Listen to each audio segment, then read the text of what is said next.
Is this camera angle off? I don't know. It's like tilted, no? Maybe I'll go back and rewatch this and see if the camera angle's off. What's going on YouTube? I hope you're doing super well. In this video today, we're gonna be talking about whether you should eat back the calories you burn during your exercise. So if you're watching this video, you probably have been counting calories, you're trying to possibly lose weight, you're looking to be in a calorie deficit that I talk about so much or somebody else talks about so much, and you're wondering if you go and burn 500 calories in your workouts, can you eat those calories back? And should you eat those calories back? So in this video, I'm gonna put the final nail in the coffin. This will be the last video you ever need to watch on this topic because I'm gonna give you everything you should know. I'm gonna give you the answer to the question, I'm gonna give you the why, and I'm gonna give you an alternative option here. So quickly going over the video, I'm gonna give you a quick overview of what we're gonna talk about. I'm gonna give you a reason why I hate liars. I hate liars. I'm gonna give you the real issue with kind of like eating back calories burned. I'm gonna give you an alternative option kind of at the end here, what you can do moving forward so you know exactly what to do when you leave this video in order to see the best results. All right, so without further ado, let's dive right in. All right, so again, a quick overview. Basically what I'm referring to is, for example, if you are trying to count your calories and you are trying to hit 1,500 calories, let's say you go into the gym and you do your hour workout and your Apple Watch or your Fitbit or the treadmill or any other calorie calculator says that you burned 500 calories during your exercise. So what I'm saying is, and I'm sure what you're wondering is, if your deficit is 1,500, but you burn 500 calories during exercise, are you then able to eat back those calories you burn and add that to your deficit? So now this 1,500 calorie deficit becomes a 2,000 calorie deficit because you burned 1,500 calories, and essentially it would equal out, it would even itself out, because if you're burning 500 calories and eating 500 calories, that would basically even itself out and you would still be at 1,500 calories.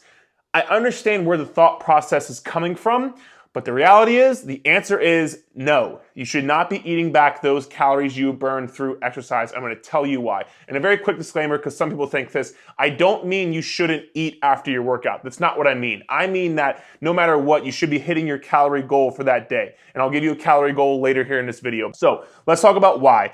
All of those calorie trackers that you are using, whether it's your Apple Watch, whether it's your Fitbit, whether it's the treadmill at the gym, no matter what you are using, those calculators have been shown to be anywhere from 27% to 93% inaccurate. I'm pretty sure Stanford did this study, so when I put that study here below, you can go feel free to check it out. But the study showed all those calorie trackers were anywhere between 27 to 93% inaccurate when it comes to calories burned.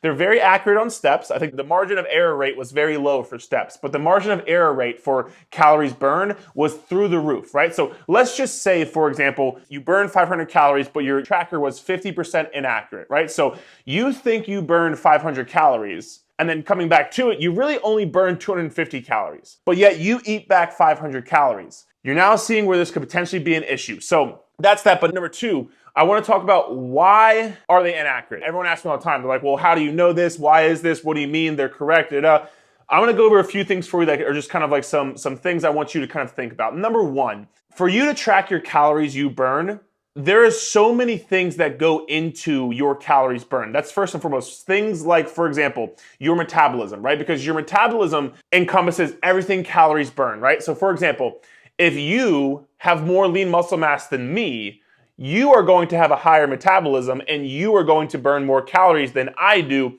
just because you have more lean muscle mass. Your Apple Watch or your Fitbit or the treadmill at the gym has no clue how much lean muscle mass you have on your body. Yeah, it's wrapped around your wrist or you put your hands on it on the treadmill, but it has no clue of your true body composition, right? So that's number one. And again, the more lean muscle mass you have, the more calories your body is going to burn. So that's why even if we're the same age and the same weight and the same height and the same everything, and we do the same workouts, you would burn more calories than I do because you have more lean muscle mass. But this tracker on our wrist has no clue about that. It does not know about that, right? So that's the first thing. Number two, it doesn't know your previous training history. So for example, if you run 5 miles a day, and I never run ever because I don't, because I would die. If we both ran 5 miles, you are going to burn less calories than I would run if I ran 5 miles that day. But again, we could be the same age, the same height, the same weight, And again, you would still have more lean muscle mass than me, or I would have more lean muscle mass than you, but everything could be the same on this information we input into these trackers. But it doesn't take into consideration the previous training history, because that can make a big difference in how many calories you burn. Because for example, you running 5 miles a day, when you do that type of cardio, your body gets used to outputting that energy, right? Because it's something you do every single day, so your body adapts to it. So you would burn less calories than I do. But your watch is not taking this into consideration when talking about how many calories your body burns. So just from those two things right there, your lean muscle mass and your previous training history, you could be either under or over by 1, 2, 3, 400 calories. So, and that's why the range of inaccuracy from 27 to 93%, that's why, because these things just simply cannot track your calories accurately. Another thing is going to be whether you're in a calorie deficit, a calorie surplus, or a calorie maintenance. If you're in a calorie deficit, your body automatically burns less calories because you're going into a calorie deficit, which when you go into a calorie deficit, your metabolism slows down. It just is what it is. And I have a whole video on that. I'll link it here, but I have a whole video on why your metabolism slows down. It's nothing to be afraid of, but it does happen. So again, if you want more information on that, feel free to watch that video. But again, if you're in a calorie deficit and I'm in a calorie surplus, I'm going to burn more calories than you do because right now my body is operating at a higher metabolism, which means that I'm going to burn more calories. But again, your Apple Watch or your Fitbit or the treadmill at the gym has no clue anything about your nutrition. You're just stepping on, input your weight, input your height, input your age. Some people don't even do that, but you expect this thing to know how many calories you burn? It's not possible. Another example is protein. If I eat 50 grams of protein a day and you eat 200 grams of protein a day, you are going to burn more calories than I do because protein has a higher thermic effect of food. And this basically just means to digest protein, your body has to work harder. Work harder means burn more calories. So when you eat more protein, your body burns more calories throughout the day. Your Apple Watch or your Fitbit does not know this. This is not taken into consideration. You're just going by your heart rate level and the information you put into this watch right here. It doesn't know anything about your diet, which plays a huge, massive role. And by the way, if you want to know more about why protein burns calories, again, I did a whole video here on YouTube. Feel free to go watch that video. I'll link it here above as well. Those are 4 main reasons right there why, and again, I could go on and on, but those are the 4 main reasons why these Apple Watches and Fitbits, they don't actually track calories burned accurately. So you going off that is a failed strategy. And to mention, on top of that, it takes you 50 minutes, let's say, to burn 500 calories. It takes you 5 minutes to eat 500 calories. This you trying to keep burning calories to eat back more calories, the math is never gonna add up unless you wanna be doing 6 to 8 hours of cardio a day, which if you have that kind of time in your life, I want to know what you're doing because I don't have that kind of time in my life and I would like that kind of time in my life. But unless you plan on doing 6 to 8 hours of cardio a day, it's going to be futile. It is not going to be something that is going to help you long term. And on top of that, when talking about your relationship with food, you get into this thing where because you exercise, you earned more calories. I don't think it's a very healthy place to be. I think that no matter what, whether you exercise, don't exercise, as long as you hit your calorie goal, you are good to go. You get into this theory of, well, if I burn more, if I do more cardio, if I burn more, then I can eat more food. It's a very sketchy place to be, and you may have already been there or you may be there right now, but I don't promote that kind of fitness or that kind of working out because you get down a very slippery slope there. So you shouldn't have to earn the calories you eat. You're not a dog. You don't have to earn a treat. You're just going to hit your calories because that's what you're going to do. And you're going to work out because you want to work out, not because you have to earn more calories. So that's another thing I would say. Just make sure you kind of keep that mental side of it in mind. So listen, that's why and how those calorie trackers are not accurate. And again, if you want to read the study, I'll link it here below. Feel free to read that. But that's why they're not accurate. Now, what's the issue with this? And I kind of touched on this earlier, but what's the issue, right? It's like, okay, cool. Well, I shouldn't eat back my calories burned because if we go back to our example earlier, if your calorie deficit is 1,500 calories and you think you burn 500 calories, so you eat back 500 calories. So now you're eating 2,000 calories.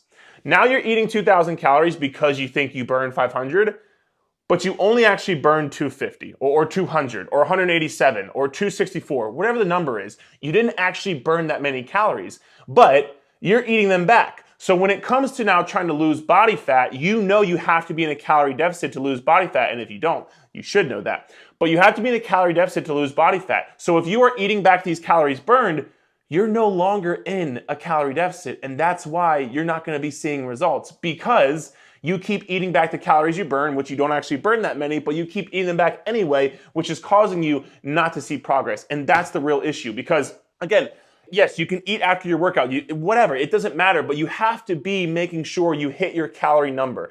That is what you should be doing if you're looking to lose body fat. Now, if you want to know how many calories to eat to lose weight, again, I did a very in-depth YouTube video here. I'll link it here below. It's a totally free calorie calculator. It's totally free. It's here on YouTube. Feel free to go watch that. That will tell you exactly how many calories to eat. Once you do that equation, do not worry about how many calories you burn during your exercise. That should be the last thing you worry about. It's not that big of a deal. It's not gonna make that much difference, and you should not be adding that back. Stick to your calorie number no matter what. I don't care what else you do during the day. Stick to your calorie number that you get from that equation from my YouTube video. Stick to that number. And if you do that with 90% consistency, I promise you, I know for a fact, you are going to see progress. Your exercise should be done to build your body up, to gain strength, to gain lean muscle mass, to gain muscle definition, to get stronger, to do more push-ups, to do a chin-up. Use your workouts to build your body up. Don't worry about how many calories your body's burning because fat loss is done primarily through nutrition. All of your exercise is just a little cherry on top, all right? That's all it is. It's just a little cherry on top. Focus on your nutrition to lose body fat. Make your workouts focused on increasing your workout performance, getting stronger, lifting more weights, doing more reps, doing more sets, getting better at push-ups, improving your mile time. Increase your workout performance with your workouts. Let your nutrition take care of the fat loss, all right? So that is basically the sum of the video. And I'm gonna talk about one last thing I wanna touch on here, and that's an alternative option. Because some people come to me and say, Eric, on days I work out, I am hungrier. Or on days I work out, I just want more food. And listen, I totally get it. That's very valid because, when you work out, your metabolism may be rocking more. You may just be hungrier. You may have a longer day because you got to get up earlier. No matter what, I totally get it. Here's what I'll say. There's something called calorie cycling. And basically what this means is you should not eat this many calories, but I'm going to say this anyway. Let's say your calorie number is 1,000 calories, and it's not, no matter what, you should not be eating 1,000 calories a day. And again, if you want to know how many calories to eat, watch that YouTube video I put here above. But let's say your calorie number is 1,000 calories a day. That means you need to get to 7,000 calories during the week, right? So let's say your calorie deficit number is 2,000 calories a day, right? So 2,000 times 7. That's 14,000 calories for the week, right? So basically what calorie cycling is saying some days you eat more calories and some days you eat less calories. But no matter what, at the end of the week, you get to 14,000 weekly calories, and that is your calorie deficit weekly number. As long as you hit that weekly number, you will lose body fat, I promise. So let's say, for example, you work out on Monday, Wednesday, Friday. Let's say on Monday, Wednesday, Friday, if your calorie deficit number is 2,000, let's say you work out Monday, Wednesday, Friday, and you eat 2,200 calories that day or 2,300 calories that day. So 3 days a week, you eat 2,300 calories. The other 4 days a week where you don't work out, let's say you eat 1,800, 1,700 calories, right? So you're eating more some days, eating less some days. This is called calorie cycling. And again, no matter what, once you get to the end of the week, you will still be at your weekly calorie deficit number. You took 200 from some days and added more, and you took 200 from some days and added less. So that way, at the end of the week, you still get to your calorie number. You still get to enjoy more food on your workout days if you're hungry those days. And that's how you can then say, okay, cool, I want to eat more calories on the days I work out, but still lose weight. That's how you would be able to do that. And again, like I've said before, I have an entire video on calorie cycling here on my YouTube channel. I'll link it here above, but again, if you wanna go watch that and kind of get a more in-depth idea of what I'm talking about, go watch that calorie cycling video. It should help you out a ton. All right, so other than that, guys, I hope I answered this question in depth. Again, I wanted to make sure you knew not only the answer, but why it was the answer, why to do it, why not to do it, what you can do instead. So I hope you enjoyed this video. I hope you learned a bunch from it. If you did, feel free to drop a comment below. Let me know. I'd be happy to hear from you. If you enjoyed the video, feel free to like it and subscribe to the channel because that's what people tell you to do in these YouTube videos, so you should probably do it in mine, I guess, as well. Any questions or concerns, let me know. I'd be happy to help, and we'll talk